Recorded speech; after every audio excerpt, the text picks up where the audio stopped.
إن الحمد لله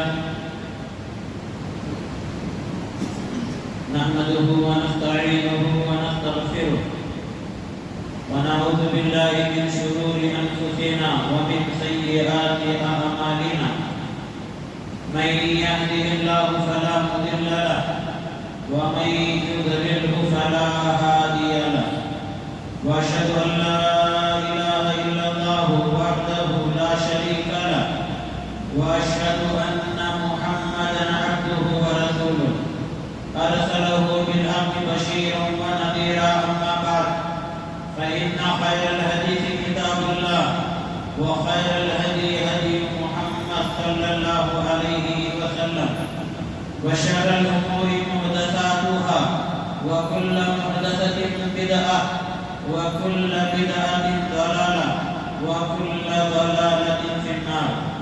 فقد قال الله عز وجل في القرآن المجيد والفرقان الحميد: أعوذ بالله السميع العليم من الشيطان الرجيم من حمده ونفخه ونفثه. بسم الله الرحمن الرحيم. قاف القرآن المجيد بل عجبوا أن جاءهم منذر منهم فقال الكافرون هذا شيء عجيب أإذا متنا وكنا ترابا ذلك رجع بعيد قد علمنا ما تنقص الأرض منهم وعندنا كتاب حفيظ بل كذبوا بالحق لما جاءهم فهم في أمر مريج. وقال: يا أيها الذين آمنوا اتقوا الله حق تقاته ولا تموتن إلا وأنتم مسلمون. يا أيها الناس اتقوا ربكم الذي خلقكم من نفس واحدة وخلق منها زوجها وبث منهما رجالا كثيرا ونساء واتقوا الله الذي تساءلون به والأرحام إن الله كان عليكم رقيبا. يا أيها الذين آمنوا اتقوا الله وقولوا قولا سديدا يصلح لكم أعمالكم ويغفر لكم ذنوبكم ومن يطع الله ورسوله فقد فاز فوزا عظيما. وقال: يا أيها الذين آمنوا قوا أنفسكم وأهليكم نارا وقودها الناس والحجارة. رب اشرح لي صدري ويسر لي أمري واحلل عقدة من لساني يفقهوا قولي. قالوا سبحانك لا علم لنا إلا ما علمتنا إنك أنت العليم الحكيم. رب اغفر وارحم وأنت خير الراحمين. رب ارحمهما كما ربياني صغيرا. اللهم انفعني بما علمتني وعلمني ما ينفعني وزدني علما. ربي زدني علما. ربي زدني علما. ربي زدني علما يا حي يا قيوم برحمتك نستغيث. قابل قدر برادران اسلام، نوجوان ساتھیوں، معصوم بچوں، عزت مآب اسلامی خواتین، مائیں اور بہنیں، ہر قسم کے حمد و ثنا، بزرگی، بڑائی، برتری اسی اللہ رب العالمین حاکم الحاکمین کے لیے ہے جو ساری کائنات کا اکیلا پالنہار ہے. اس کے سوا کوئی معبود نہیں. ہمارے رکوع، ہمارے سجود، ہماری مالی بدنی ساری عبادتیں اسی اللہ تعالیٰ کو راضی کرنے کے لیے ہیں. ہم جئیں گے انشاءاللہ اسی کے لیے اور مریں گے انشاءاللہ اسی کے لیے.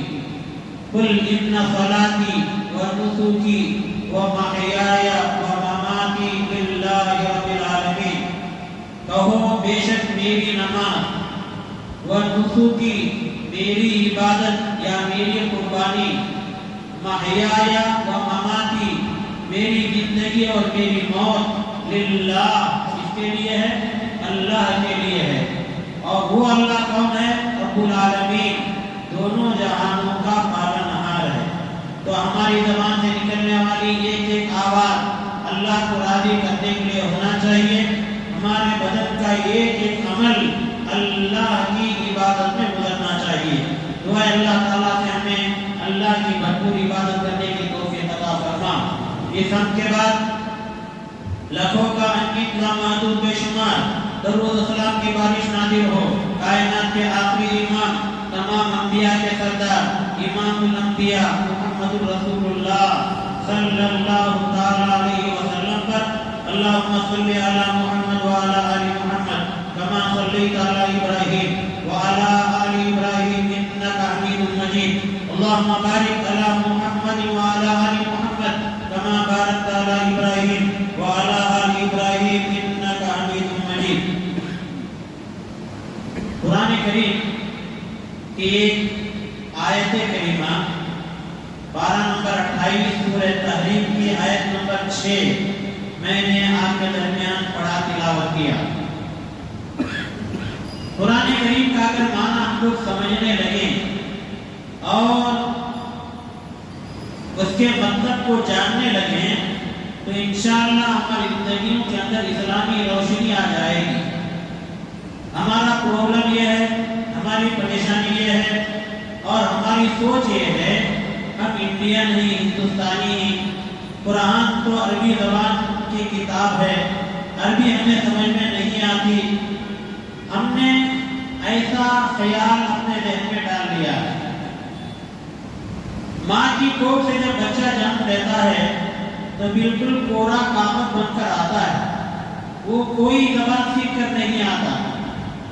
جب وہ بچہ ماحول میں آتا ہے، عرب میں پیدا ہونے والا بچہ ماحول کی عربی بولنے لگتا ہے، دوسرے ملکوں میں پیدا ہونے والا بچہ ماحول کی وجہ سے انگریزی بولتا ہے، یہاں کا بچہ ہمارے گھروں میں اردو بولتا ہے، کنڑی بولتا ہے، کوئی زبان سیکھ کر نہیں آتا مگر ماحول کی زبان وہ کیپچر کر لیتا ہے۔ جب ہمارا بچہ انگریزی سیکھ کر نہیں آتا مگر ہم اپنے بچے کو انگریزی میں ماہر بنا دیتے ہیں، ہمارا بچہ کنڑی سیکھ کر نہیں آتا مگر کنڑی کے اندر اسے ماہر بنا دیتے ہیں۔ جب انگریزی میں ماہر بنا سکتے ہیں، کنڑی زبان میں ماہر بنا سکتے ہیں تو عربی زبان میں کیوں ماہر نہیں بنا سکتے؟ سوال یا کوسچن ہے۔ میرا بھائی یا تمہارا بھائی، آپ کا بیٹا یا کسی کا بیٹا سعودی عرب چلا گیا، جا کر 8-10 سال وہاں پر رہا، ہر بار کبھی لیٹر کبھی فیکس کوئی چیز آپ کو روانہ کرتا رہا، کنڑی زبان میں، اردو زبان میں، انگریزی زبان میں۔ 10 سال کے بعد بچے نے سوچا شیخوں کی بستی میں آ کر 10 سال ہو گئے ہیں، میں عربی اچھی طریقے سے بولتا ہوں، ایک لیٹر ابا کے نام ممی کے نام عربی میں کیوں نہ لکھوں؟ اب وہاں سے عربی میں لیٹر لکھ کر اپنے ابا کے نام روانہ کیا، آنے والا لا کر دیا، ابا کے نام لیٹر ہے عربی میں۔ اب یہ عربی میں جو لیٹر آپ کے پاس آیا تو کیا آپ لوگ یہ کہیں گے کہ ہمارا بیٹا تو پاگل بن گیا، ہمیں عربی آتی نہیں، ہمارا بیٹا عربی میں کیوں لکھا؟ عربی سے سوال نہیں کریں گے، بلکہ آپ کی بیوی آپ سے کہے گی ارے جلدی جاؤ مولانا کو پکڑو، میٹر کیا ہے تھوڑا سمجھ تو لو، کیا کوئی پیسہ بھیجنے کی بات لکھا ہے؟ اب تک تو آپ ہی کی کنڑی میں، انگریزی میں، اردو میں، عربی میں آئی ہے تو کوئی اچھی خبر آئی ہوگی، مولانا کو مل کر اس کا ترجمہ گھر پہ لے کر آنا۔ اب تک وہ نمازوں کو نہیں گیا تھا، لیٹر پڑھانے کے بہانے مولانا کے پاس آنے کے لیے مسجد کا دروازہ تلاش کرتا ہے، عالم کے قدم کے پاس آ کر بیٹھ جاتا ہے، مولانا تھوڑا عربی میں آیا ہے، تھوڑا سمجھو بتاؤ تو صحیح۔ صبح سے شام تک آپ کو ٹائم نہیں ملا، آپ سیدھا گھر چلے گئے، بیوی نے پوچھا سلام کے بعد مولانا سے ملے تھے؟ نہیں، آج ٹائم نہیں ملا۔ آپ کا تو یہی ہو رہا ہے، زندگی پر کوئی کام آپ ڈھنگ کا کرتے ہی نہیں۔ بیٹے نے عربی میں خط لکھا، صبح سے شام تک مجھے پریشانی ہے، میٹر کیا سمجھ میں نہیں آ رہا، تھوڑا وقت نکال کر مولانا کے پاس جانے کے لیے نہیں ہوا، ٹارچر ہونے لگتا ہے اور رات بھر میاں صاحب کو نیند نہیں آتی۔ صبح زندگی میں فجر کو نہیں اٹھے مگر وہ دن فجر کو برابر اٹھتے ہیں، وقت سے پہلے مسجد میں حاضر، سلام کے بعد حضرت اٹھنے کے لیے تیار نہیں، مولانا پریشان کیا بات ہے؟ تھوڑی دیر کے بعد ادھر ادھر دیکھے کوئی نہیں تو مولانا سے ملاقات، ایک بڑا عربی کا لیٹر، میٹر مجھے سمجھ میں نہیں آ رہا۔ یہ عربی کا لیٹر اگر آپ نہیں سمجھے آپ جہنم میں جائیں گے، سمجھے تو جنت میں جانے کے قابل ہے۔ آپ اپنی تسلی کے لیے اس کو پڑھنا چاہتے ہیں، ایک پیغام، ایک لیٹر، ایک خط اللہ کی جانب سے قرآن کی شکل میں ہمارے گھروں تک پہنچا ہے، ہمارے پاس پہنچا ہے، اس کو ہمیں سمجھنے کی توفیق نہیں ہوتی۔ بیٹے کا خط نہ سمجھیں، ماں پریشان، باپ پریشان، اللہ کا پیغام نہ سمجھیں تو کسی کو کوئی پریشانی نہیں ہے۔ کب تک ہم اپنا رشتہ قرآن سے دور رکھیں گے؟ کب تک قرآن کریم کو اپنے طاقوں میں سجائے رکھیں گے؟ یہ قرآن طاقوں میں سجانے کے لیے آیا نہیں ہے۔ قرآن کہتا ہے طاقوں میں سجایا جاتا ہوں، آنکھوں سے لگایا جاتا ہوں، دھو دھو کے پلایا جاتا ہوں۔ جب قول و قسم لینے کے لیے تکرار کی نوبت آتی ہے، پھر میری ضرورت پڑتی ہے، ہاتھوں میں اٹھایا جاتا ہوں۔ جس طرح سے طوطا مینا کو کچھ بول سکھائے جاتے ہیں، اس طرح پڑھایا جاتا ہوں، اس طرح سکھایا جاتا ہوں۔ ہم نے قرآن کریم کو قسم کی کتاب سمجھ لی ہے۔ جب کبھی کسی کے گھر میں جھگڑا ہوا، اٹھاؤ قرآن، تب تک قرآن نہیں اترتا۔ اب قسم کھانے کے لیے قرآن کریم کو اتارا جا رہا ہے۔ ذلت ہماری یہیں پر ہے، ہم نے اللہ کے کلام کو چھوڑ دیا، اللہ تعالیٰ نے ہمیں چھوڑ دیا۔ تو اللہ تعالیٰ نے سورہ تحریم میں فرمایا، اے لوگوں جو ایمان لائے ہو، قوا انفسکم واہلیکم نارا، تم اپنے آپ کو اور اپنے اہل و عیال کو جہنم کی آگ سے بچا لینا۔ وقودها الناس والحجارہ، جہنم کی آگ وہ آگ ہوگی جس میں اللہ تعالیٰ لکڑیوں کی جگہ انسانوں کو داخل کرے گا۔ اللہ اکبر۔ انسانوں سے آگ بھڑکائی جائے گی، پتھروں کی آگ بھڑکائی جائے گی۔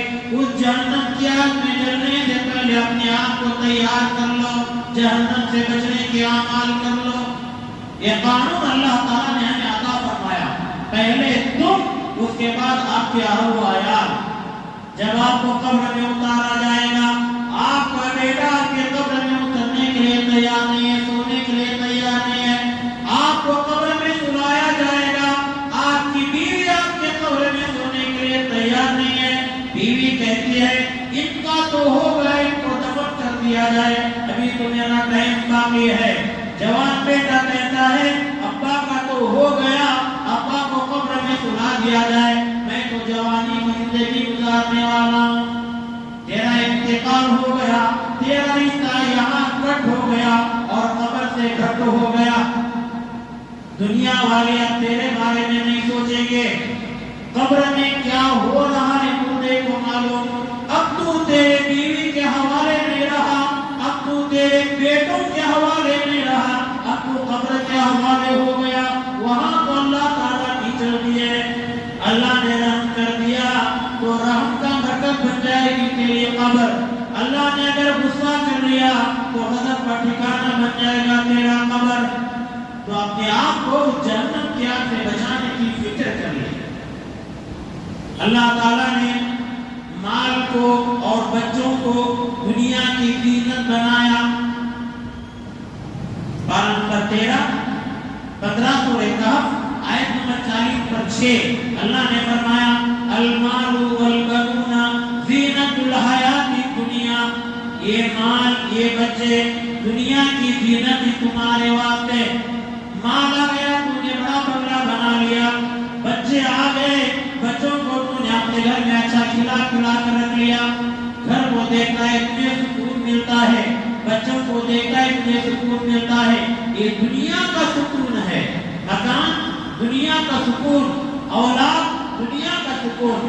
یہ مکان تجھے چھوڑ کر تجھے اصلی مکان میں جانا ہے، اور مکان ایسا مکان ہے جس میں گالا نہیں ہے، جس میں فیان نہیں ہے، جس میں ٹیوب لائٹ نہیں ہے، جس میں اے سی فٹنگ نہیں ہے، جس میں کنیکشن کے لیے موبائل فون نہیں ہے، پینے کے لیے پانی کے لیے فریج کا انتظام نہیں ہے، کوئی چیز وہاں پر نہیں ہوگی۔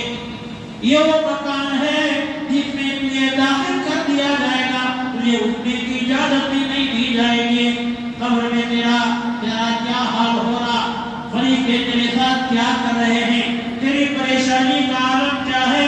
تو اگر تیری بیوی کو بتانے کے لیے آنا چاہے تو نو پرمیشن، بیٹے کو بتانے کے لیے آنا چاہے تو نو پرمیشن. یہاں آ گیا یہاں سے تو جا نہیں سکتا، بلکہ تیرا بیٹا بھی تیرے بازو آنے والا ہے، تیری بیوی بھی تیرے بازو آنے والی ہے. یہ ایسا مکان ہے، دنیا کا مکان تو بنا تو لیا مگر اپنا اصلی مکان بنانا تو بھول گیا. المال والبنون، یہ مال یہ بچے دنیا کی زینت ہے. اللہ تعالیٰ نے فرمایا وہ آیت جس میں اللہ نے ان دونوں چیزوں کو نعمت بتایا. کچھ آیتیں ایسی ہیں مال کو نعمت بتایا گیا، اولاد کو نعمت بتایا گیا. کچھ آیتیں ایسی ہیں مال اور اولاد کو فتنہ بتایا گیا. یہ مال یا اولاد نعمت ہے، اس کے بارے میں اللہ تعالیٰ نے سورہ نوح میں فرمایا. نوح علیہ السلام اپنی قوم کو دعوت و تبلیغ کا فریضہ انجام دیتے ہوئے کہتے ہیں فَقُلْتُ اسْتَغْفِرُوا رَبَّكُمْ إِنَّهُ كَانَ غَفَّارًا. اللہ تعالیٰ کے سامنے تم استغفار کرو، گناہوں سے معافی مانگو. استغفروا، مغفرت طلب کرو ربکم، اپنے رب کے سامنے. کیوں؟ إِنَّهُ كَانَ غَفَّارًا، بے شک اللہ تعالیٰ ہی گناہوں کو معاف کرنے والا ہے. اچھا، اگر میں معافی مانگوں اس کے فائدے کیا ہوں گے؟ اللہ نے فائدے بتائے. کیا فائدے بتائے؟ یرسل السماء علیکم مدرارا، اللہ تعالیٰ تمہارے اوپر رحمت کی بارش کو برسائے گا. ماشاءاللہ، پہلا فائدہ. دوسرا فائدہ وَيُمْدِدْكُم بِأَمْوَالٍ وَبَنِينَ، اللہ تعالیٰ تمہیں مال بھی دے گا، تمہیں بیٹے بھی دے گا. دوسرا تیسرا فائدہ، ایک ہے مال، ایک ہے اموال. مال کا معنی سنگل، اموال یعنی ہول سیل میں مال.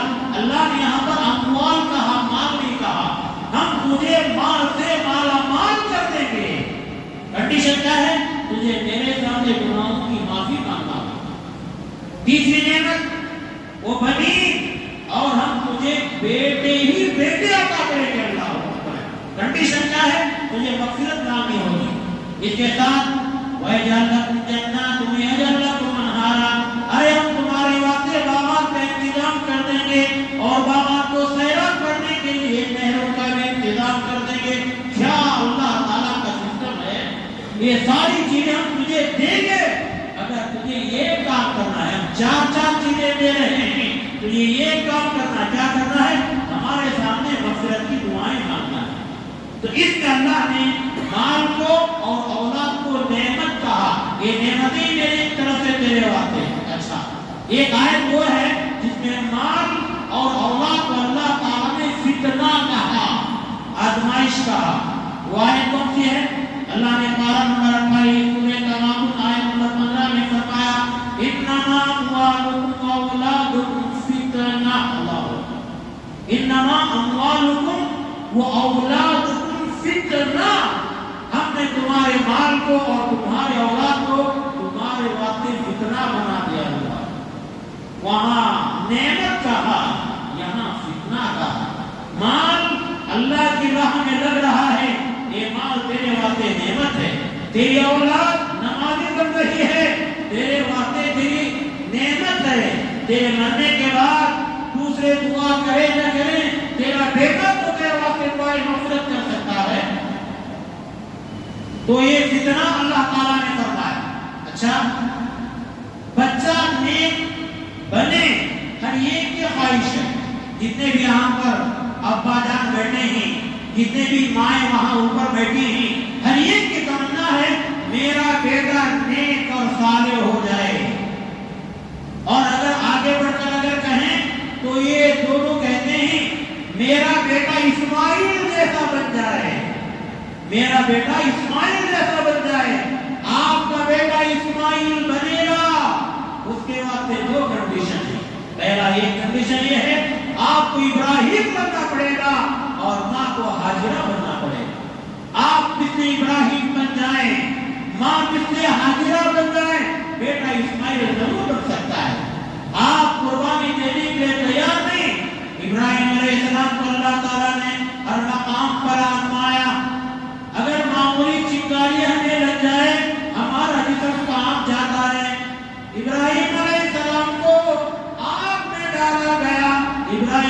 السلام تیار ہو گئے جلنے کے لیے، مگر اللہ تعالیٰ نے آگ کی فطرت کو بدل دیا۔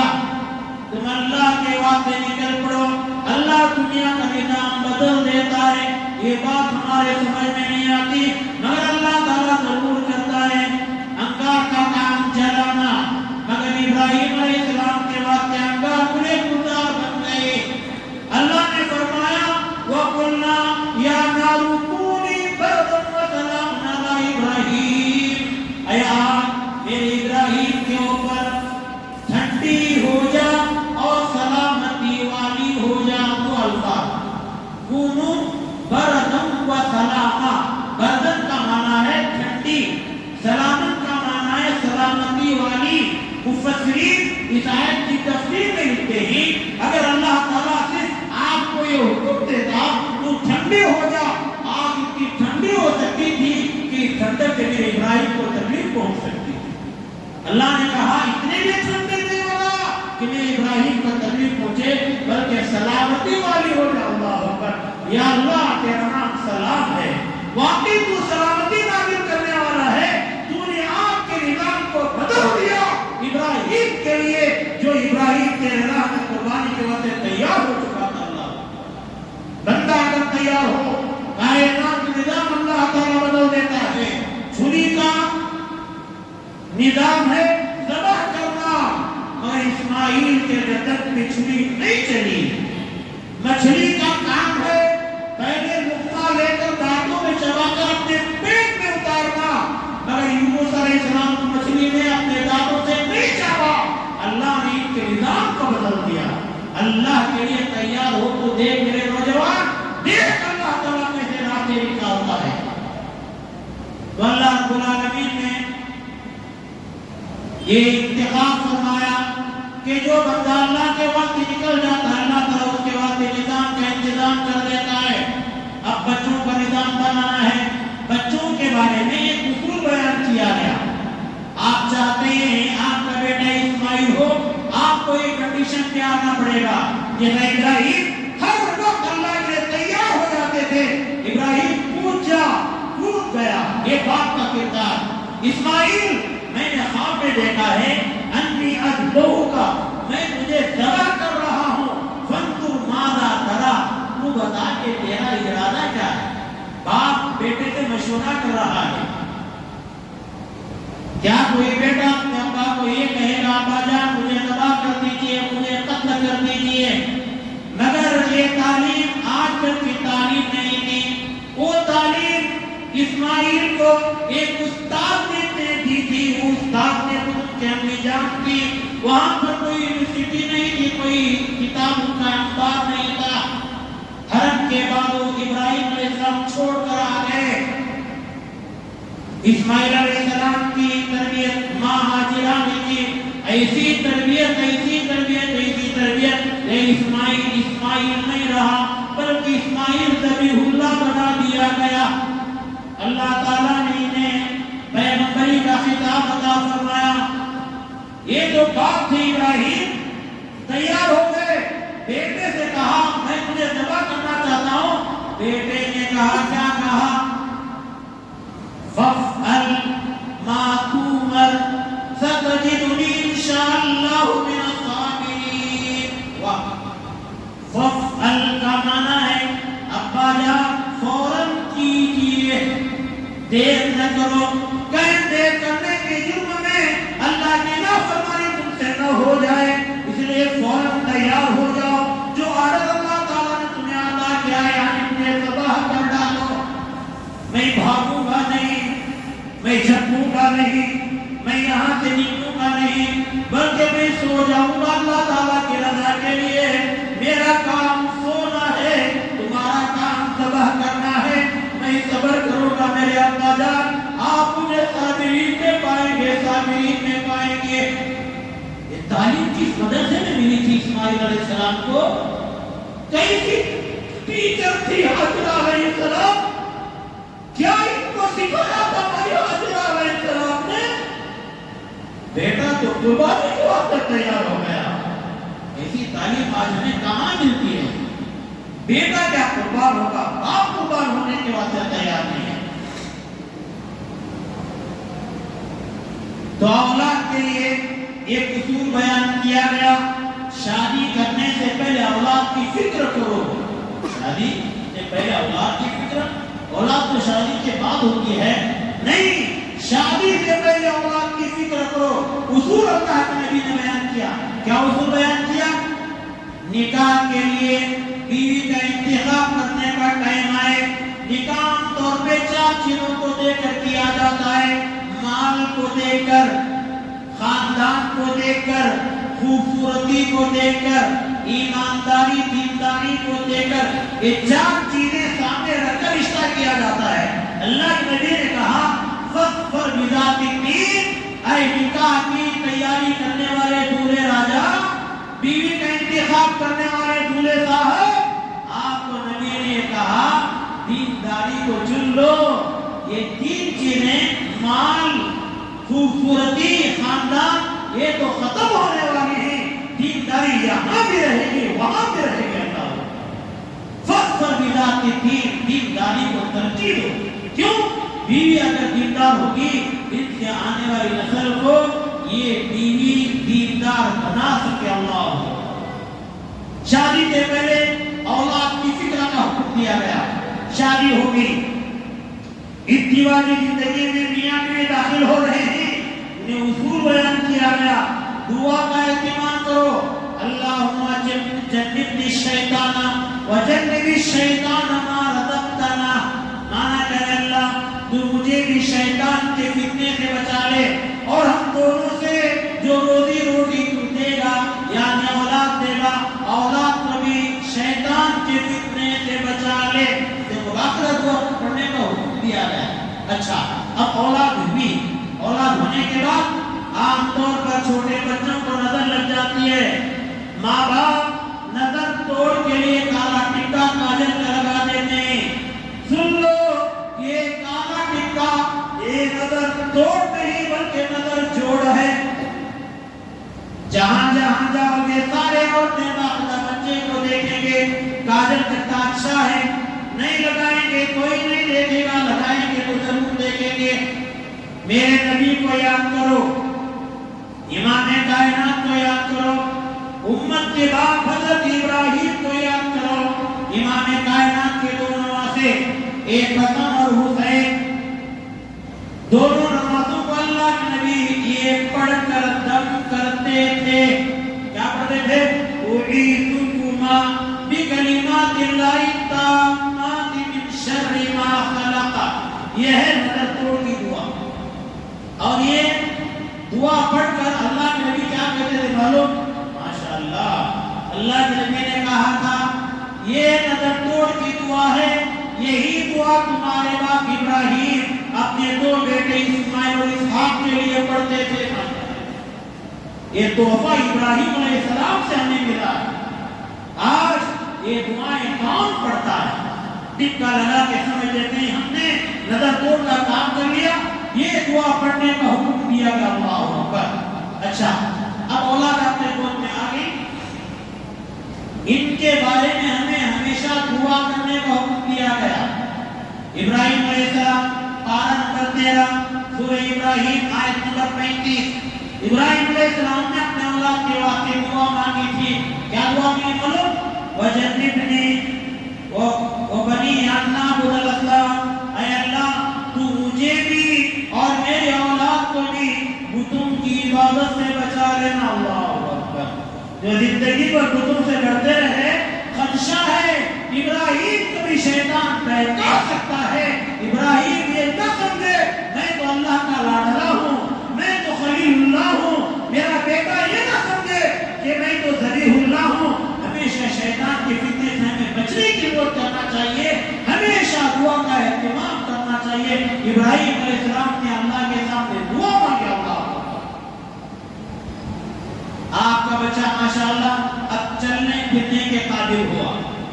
جب بچہ چلنے پھرنے کے قابل ہوا، آپ گھر میں بیٹھے رہتے ہیں، آپ کے رشتہ دار آ گئے، آپ کا بچہ دیکھتا ہوا آتا ہے، آپ کہتے ہیں بیٹا تھوڑا چلو تھوڑا چلو، بچہ چلنے کی کوشش کرتا ہے، بار بار گر جاتا ہے، یہ چلنے کے انداز کو دیکھ کر آپ کو بڑی خوشی ہوتی ہے۔ اچھا، اب بچے کو آپ ٹریننگ دے رہے ہیں، ٹریننگ بچے کو آپ نے دی۔ یہ ٹریننگ ابراہیم علیہ السلام نے بیٹے کے لیے دی تھی۔ ٹریننگ کیا ہے؟ پارہ نمبر 13 سورہ ابراہیم آیت نمبر 37 میں ابراہیم علیہ السلام نے اپنے بیٹے کے بعد ایک دعا مانگی، ربنا انی اسکنت من ذریتی بواد غیر ذی زرع عند بیتک المحرم ربنا لیقیموا الصلاۃ۔ اللہ کا آرڈر ہوا، ابراہیم بیوی اور بچے کو لے جا کر وہاں چھوڑ کر آ جانا۔ چھوڑ کر آ گئے، وہاں کون؟ کوئی بھی نہیں ہے، مکان نہیں، درخت نہیں، سوکھا چٹیل میدان۔ ابراہیم تم کیوں چھوڑ کر آئے؟ آپ اپنے بچوں کو سعودیہ روانہ کرتے ہیں، بیٹا یہاں کمائی کرے، وہاں جا کر کما کما کر بھیجنا۔ ابراہیم علیہ السلام مکے میں بھی بچے کو چھوڑے، کمانے کے لیے نہیں۔ قرآن کہتا ہے لیقیموا الصلاۃ، اے اللہ میری بیوی اور بچے کو میں نے وہاں چھوڑا ہے تاکہ وہ نماز کو قائم کرے۔ اللہ نماز کے قیام کی اتنی فکر ابراہیم علیہ السلام کو سلام ہوتی۔ چھوٹا بچہ، آپ مسجد کو آ رہے ہیں، آتے ہوئے بچے کو ساتھ لے کر آئے، ابھی 7 سال کا نہیں ہے، مگر بچے کو ٹریننگ دیں، بیٹا اس طریقے سے مسجد میں رہنا ہے، فلاں جگہ بیٹھنا ہے، درمیان میں نمازوں کے بھاگنا نہیں ہے، اسے ٹرین کرے۔ آپ ماں ٹرین کرے، بچوں کو ساتھ لاتے رہے۔ پیارے نبی نے فرمایا بچے کی عمر جب 7 سال کی ہو جائے بچے کو نماز پڑھنے کا آرڈر دو، بچے کو ساتھ لاؤ، بار بار لاؤ۔ کب لائیں گے؟ آپ جب آئیں گے تو بچہ بھی آپ کے ساتھ آئے گا۔ فجر کو بچے کو اٹھا کر لاؤ، نمازیں پڑھوانے بچے کو تاکید کرو، بلا کے لاؤ۔ 3 سال محنت کرو بچے کے اوپر، مولانا سے ملاؤ، مولانا سے نصیحت کراؤ، ابا سے ملاؤ، امی سے ملاؤ، کچھ بھی کرو مگر بچے کو نماز پڑھنے کی تاکید کرو۔ لگاتار 3 سال بچے کے پیچھے محنت کرو۔ یہ آرڈر ہے اللہ کا آپ کے نام۔ کرنا نہیں کہیں گے پکڑے جائیں گے۔ اچھا، 7 سال میں محنت شروع کی، 3 سال لگاتار آپ نے محنت کی، 3 اور 7 10 سال، 10 سال کا بچہ ہو گیا عمر کے حساب سے، پھر بھی نماز نہیں پڑھ رہا، تو کیا کریں؟ آپ بچے کو تعلیمی کارروائی کرو، سختی کرو، مارو تو صحیح مگر نماز نہ چھڑاؤ۔ جو نبی مار کھا کر دعا دیتا رہا، مارنے کا آرڈر نہیں دیا، وہ نبی یہاں پر بچے کو نماز چھوڑنے پر مارنے کا آرڈر دے رہا تھا۔ اچھا، 7 سال کا بچہ 10 سال میں بھی اگر نماز نہ پڑھے کون ماریں گے؟ اس کے ابا ماریں گے، امی ماریں گے۔ ریورس کوسچن آ رہا ہے، اگر 10 سال بچے کا بابا نماز نہ پڑھے تو اسے کون مارے گا؟ اسے کون مارے گا؟ اسے قدرت کی مار پڑتی اللہ ہو، ایسی جگہ سے مار پڑتی ہے سوچ نہیں سکتے کہ کہاں سے مار پڑ رہی ہے۔ ایسی بیماری اللہ تعالیٰ ڈال دیتا ہے، ڈاکٹر پریشان، پورا لیاب پریشان، سمجھ نہیں آ رہا ڈاکٹروں کو آخر یہ سر کا درد کیوں آ رہا ہے۔ اللہ نے چھوڑ دیا، تو نے رب کی نافرمانی کی، اللہ نے تھوڑی آزمائش تیرے اوپر ڈالی، زندگی پر تو تڑپتا رہا، تیرا سر کا درد کبھی بھی نہیں ہوگا۔ رب کے ساتھ مذاق نہ کرو، رب کے قانون کی پابندی کرو، نافرمانی نہ کرو، ورنہ اللہ تعالیٰ دینا بھی جانتا ہے صحت کو، اور صحت کو لے کر بیمار کرنا بھی جانتا ہے۔ اللہ اکبر۔ جب بچہ آپ کے ساتھ آیا، بچے نے دیکھا آپ نماز پڑھ رہے ہیں، آپ نے وضو کیا، بچے نے بھی الٹا سیدھا جیسے سمجھ میں آیا بچہ بھی وضو کر لیا۔ آپ اندر آئے، آپ نے سیدھا پیر رکھا، آپ نے پڑھا اللہم افتح لی ابواب رحمتک، بیٹے نے بھی پڑھ لیا۔ آپ اندر آئے، آپ نے رکعت باندھا، بچہ آپ کا چھوٹا بابو کھڑا ہے، ایسے منہ کر کے ابا کو دیکھا، وہ بھی ہاتھ باندھا، سمجھ میں